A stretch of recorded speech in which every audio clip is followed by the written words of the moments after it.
مصدر من النادي الأهلي: كولر مبسوط من المستوى اللي قدمه محمد إسماعيل في لقاء الأمس.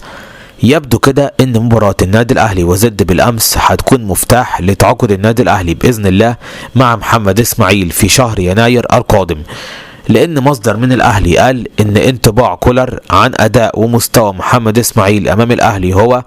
انطباع ايجابي للغاية. كولر شايف ان محمد اسماعيل تعامل مع معظم الكرات اللي جات له بشكل جيد جدا، وقدر انه يقفل على وسام ابو علي بشكل متميز للغاية، وبالتالي اللي يخليه يقفل افضل مهاجم في مصر حاليا.